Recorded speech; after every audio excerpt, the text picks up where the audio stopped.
ನಮಸ್ಕಾರ ಸ್ನೇಹಿತರೆ. ಅರುಣಾಚಲದಲ್ಲಿ ಗಿರಿ ಪ್ರದಕ್ಷಿಣೆ ಮಾಡುವಾಗ ಪಾಲಿಸಬೇಕಾದ ನಿಯಮಗಳೇನು, ಗಿರಿ ಪ್ರದಕ್ಷಿಣೆ ಯಾವ ರೀತಿ ಮಾಡಬೇಕು ಅನ್ನೋದ್ರ ಬಗ್ಗೆ ಕೆಲವೊಂದಷ್ಟು ಆಸಕ್ತಿಕರವಾದ ವಿಷಯಗಳನ್ನು ತಿಳ್ಕೊಳ್ಳೋಣ.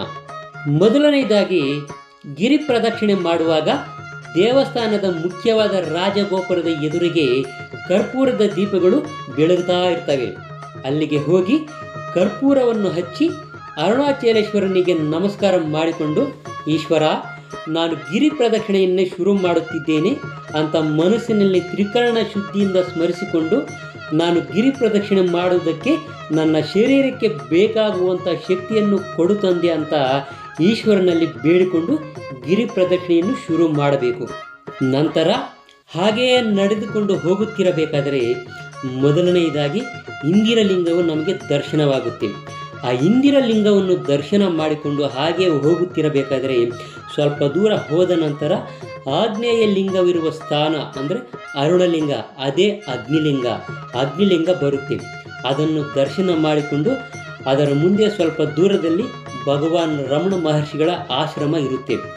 ಆಶ್ರಮದ ಎದುರಿಗೆ ನಿಂತು ಆಶ್ರಮದ ಕಡೆ ತಿರುಗಿ ಮನಸಾರೆ ನಮಸ್ಕಾರ ಮಾಡಿಕೊಂಡು ಎದುರಿಗೆ ಅರುಣಾಚಲ ಪರ್ವತವು ಕಾಣುತ್ತಿರುತ್ತೆ. ಆ ಪರ್ವತವೇ ಈಶ್ವರನು. ಆ ಈಶ್ವರನಿಗೆ ನಮಸ್ಕಾರ ಮಾಡಿಕೊಂಡು ರಮಣಾಶ್ರಮದ ಒಳಗೆ ಹೋಗಿ ನಿಶ್ಶಬ್ದದಿಂದ ಹೋಗಿ ಒಳಗೆ ರಮಣ ಮಹರ್ಷಿಗಳ ದರ್ಶನವನ್ನು ಮಾಡಿ ಅಲ್ಲೇ ಒಂದಿಷ್ಟು ಕಾಲ ಸಮಯವನ್ನು ಧ್ಯಾನ ಮಾಡಿ ಆನಂತರ ಮತ್ತೆ ಎಡಗಡೆಯಿಂದ ಗಿರಿ ಪ್ರದಕ್ಷಿಣೆ ಶುರು ಮಾಡಬೇಕು. ಹಾಗೆಯೇ ಹೋಗುತ್ತಿರಬೇಕಾದರೆ ಗಣೇಶನ ದೇವಸ್ಥಾನವನ್ನು ನಮಗೆ ದರ್ಶನವಾಗುತ್ತೆ.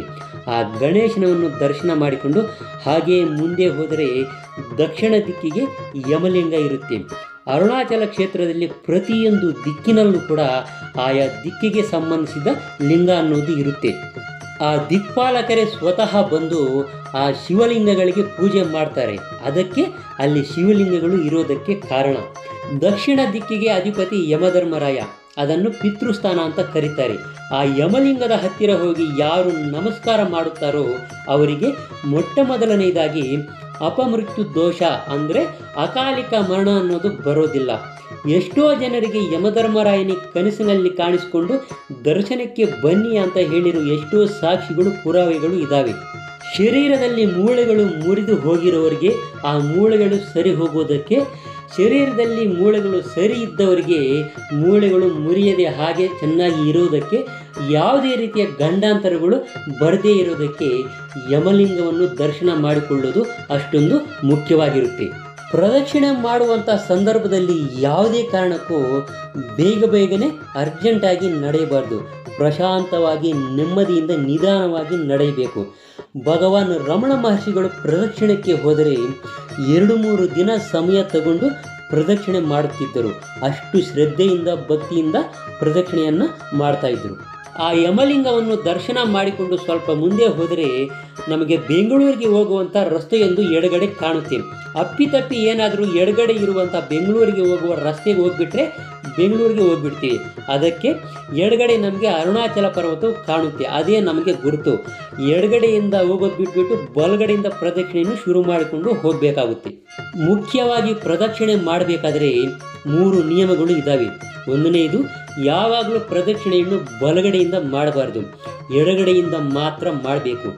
ಏನಕ್ಕೆ ಪ್ರದಕ್ಷಿಣೆಯನ್ನು ಎಡಗಡೆಯಿಂದ ಮಾತ್ರ ಮಾಡಬೇಕು ಅನ್ನೋದಕ್ಕೆ ಒಂದು ಬಲವಾದ ಕಾರಣವಿದೆ. ದೇವತೆಗಳು, ಯಕ್ಷರು, ಕಿನ್ನೆರು, ಕಿಂಪುರುಷರು, ಗಂಧರ್ವರು, ಶ್ರೀ ಮಹಾವಿಷ್ಣು, ಲಕ್ಷ್ಮಿ, ಇಂದ್ರನು ಸೇರಿಸಿ ಅವರು ಮಾತ್ರ ಬಲಗಡೆಯಿಂದ ಪ್ರದಕ್ಷಿಣೆಯನ್ನು ಮಾಡ್ತಾರೆ. ಅದಕ್ಕೆ ಬಲಗಡೆ ಪ್ರದಕ್ಷಿಣೆ ಮಾಡಬಾರ್ದು. ಅರುಣಾಚಲದಲ್ಲಿ ಪ್ರದಕ್ಷಿಣೆ ಮಾಡುವಾಗ ಯಾವುದೇ ಕಾರಣಕ್ಕೂ ಈಶ್ವರನನ್ನು ಏನು ಕೇಳ್ಕೋಬಾರ್ದು, ಬೇಡ್ಕೋಬಾರ್ದು. ದೇವತೆಗಳು ನಮ್ಮನ್ನು ನೋಡಿದರೆ ವರಗಳನ್ನು ಕೊಡ್ತಾರೆ. ಏನಾದರೂ ಕೇಳಿ ಬೇಡ್ಕೊಂಡ್ರೆ ಬರೋದು ಹೋಗಿಬಿಡುತ್ತೆ. ನಾವು ಏನನ್ನೂ ಬಯಸದೆ ಈಶ್ವರನ ನಾಮಸ್ಮರಣೆಯೊಂದನ್ನು ಮಾತ್ರ ಮನಸ್ಸಿನಲ್ಲಿ ಇಟ್ಕೊಂಡು ಪ್ರದಕ್ಷಿಣೆ ಮಾಡಿದ್ರೆ ಎಲ್ಲ ದೇವತೆಗಳು ಕೂಡ ನಮಗೆ ಅನುಗ್ರಹ ನೀಡ್ತಾರೆ. ಯಮಲಿಂಗವನ್ನು ದರ್ಶನ ಮಾಡಿಕೊಂಡು ಸ್ವಲ್ಪ ದೂರ ಹೋದ ನಂತರ ದಕ್ಷಿಣ ದಿಕ್ಕನ್ನು ದಾಟಿರೋದ್ರಿಂದ ನಂತರ ನೈಋತಿ ದಿಕ್ಕು ಬರುತ್ತೆ.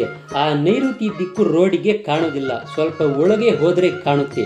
ಅಲ್ಲಿ ನೈಋತಿ ಲಿಂಗವನ್ನು ದರ್ಶನ ಮಾಡಿಕೊಂಡು ಸ್ವಲ್ಪ ದೂರ ಹೋದರೆ ಸೂರ್ಯಲಿಂಗ ಚಂದ್ರಲಿಂಗಗಳು ಕೂಡ ಅಲ್ಲಿಗೆ ನಮಗೆ ದರ್ಶನ ಕೊಡ್ತವೆ.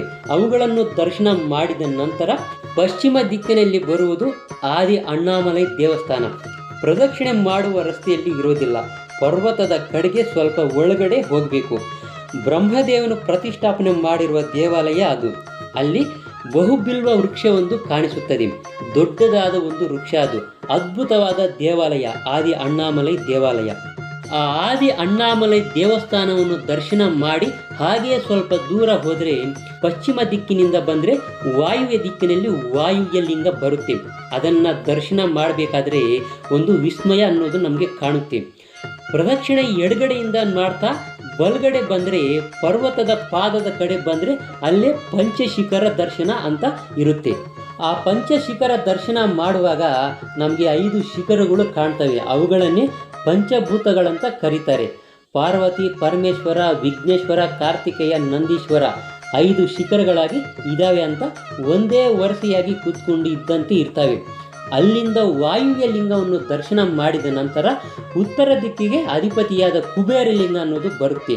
ಆ ಕುಬೇರ ಲಿಂಗವನ್ನು ದರ್ಶನ ಮಾಡಿ ಪೂಜೆ ಮಾಡಿದ್ರೆ ಐಶ್ವರ್ಯ ಸಮೃದ್ಧಿಯಾಗುತ್ತದೆ. ಪೂರ್ವ ದಿಕ್ಕಿಗೆ ಇಂದ್ರನು ಅಧಿಪತಿ. ಅದನ್ನು ದರ್ಶನ ಮಾಡಿದರೆ ರಾಜ್ಯಾಭಿವೃದ್ಧಿಯಾಗುತ್ತದೆ, ಉದ್ಯೋಗ ವೃದ್ಧಿಯಾಗಿ ಸುಖ, ಶಾಂತಿ, ನೆಮ್ಮದಿ ಅನ್ನೋದು ಸಿಗುತ್ತೆ.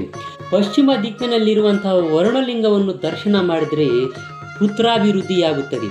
ಕುಬೇರ ಲಿಂಗವನ್ನು ದರ್ಶನ ಮಾಡಿ ಸ್ವಲ್ಪ ಮುಂದೆ ಹೋದರೆ ಮತ್ತೆ ರಸ್ತೆ 2 ಭಾಗಗಳಾಗಿ ವಿಂಗಡಣೆಯಾಗುತ್ತದೆ. ಅಲ್ಲಿಂದ ಬಲಗಡೆ ಸ್ವಲ್ಪ ಮುಂದೆ ಹೋದರೆ ಈಶಾನ್ಯ ಲಿಂಗ ಬರುತ್ತೆ. ಈಶಾನ್ಯ ಲಿಂಗವನ್ನು ದರ್ಶನ ಮಾಡಿಕೊಂಡು ಮತ್ತೆ ಆಗ್ನೇಯ ದಿಕ್ಕಿಗೆ ಬರುವಷ್ಟರ ಒಳಗೆ ಶೇಷಾದ್ರಿ ಸ್ವಾಮಿ ಆಶ್ರಮದ ಮುಂದೆ ಇರುವಂಥ ಸಂಧಿಯೊಳಗಡೆ ಬಲಗಡೆ ಹೋದರೆ ಅಗ್ನಿಲಿಂಗ ಬರುತ್ತೆ. ಆ ಅಗ್ನಿಲಿಂಗವನ್ನು ದರ್ಶನ ಮಾಡಿಕೊಂಡು ರಮಣ ಮಹರ್ಷಿಗಳ ಆಶ್ರಮದ ಹತ್ತಿರ ಹೋಗಿ ಅರುಣಾಚಲ ಪರ್ವತ ಕಾಣುತ್ತೆ. ಆ ಅರುಣಾಚಲ ಪರ್ವತಕ್ಕೆ ಒಂದು ನಮಸ್ಕಾರವನ್ನು ಮಾಡಿದರೆ ಗಿರಿ ಪ್ರದಕ್ಷಿಣೆ ಪೂರ್ತಿ ಆಯಿತು ಅಂತ ಲೆಕ್ಕ.